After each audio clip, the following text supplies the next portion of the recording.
The year was 1999, and I was living in New York City, a bit jittery as the millennium beckoned. It was late at night, and I was listening to Art Bell on the radio, who at the time was the maestro of the strange and paranormal. But then, as it sometimes happens when listening to the radio in bed in the wee hours, I fell asleep. Only, I didn't fall asleep in the way I usually do. I had entered a quasi-dream state in which I was conscious of my physical surroundings and the live radio show. And yet, a menacing being was materializing in full view.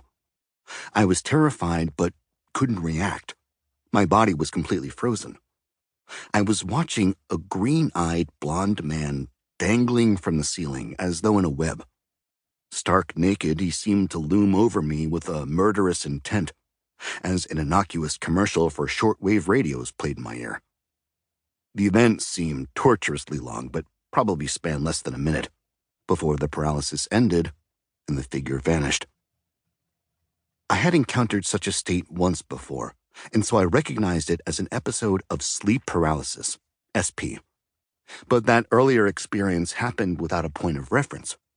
It both alarmed and intrigued me. I searched for something that might help explain what had happened to me, but couldn't find much. This was before the internet. Even so, I learned that the event had a name, and that I wasn't the only person who had experienced it. It took me years to share my story, probably for fear people would think I was crazy. I first wrote about SP back in 2001. Since then, there's been a profusion of research, books, articles, and online forums on the topic. But even now, many people are still unfamiliar with this curious and terrifying state.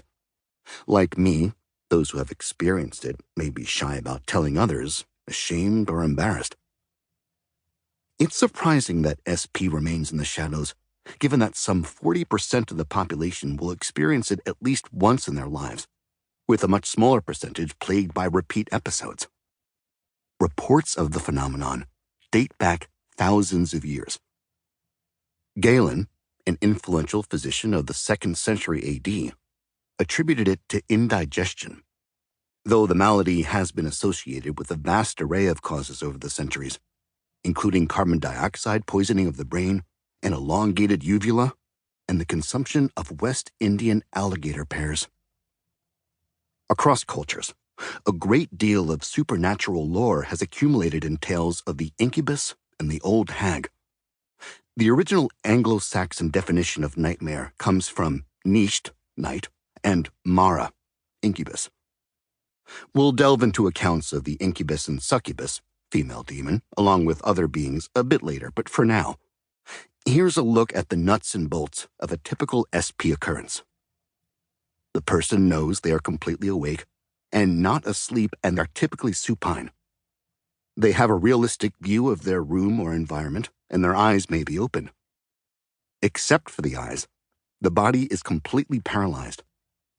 There is a sensed presence in the room, accompanied by an overwhelming feeling of fear and dread. A heavy pressure is felt on the chest, and there is difficulty in breathing. Additionally, a variety of voices, sounds, and vibrations are sometimes reported as nonsensical language, buzzing, tingling, or even a kind of electrocution, along with floating or out-of-body sensations. Things get even creepier in cases when the presence takes form and starts to interact with the experiencer. An experience of SP is recounted by Ron in David Hufford's seminal 1982 book, The Terror That Comes in the Night. Ron describes an episode when he was living in a fraternity and had come home dead tired in the middle of the afternoon and decided to take a nap. He fell into a deep sleep lying on his back. A door slamming woke him up, but when he opened his eyes, no one was there. Ron could hear a stereo playing from a nearby room. But the next thing I knew, I realized I couldn't move. I was able to look around the room, and I started to feel chest pressure, and it increased. I just laid there,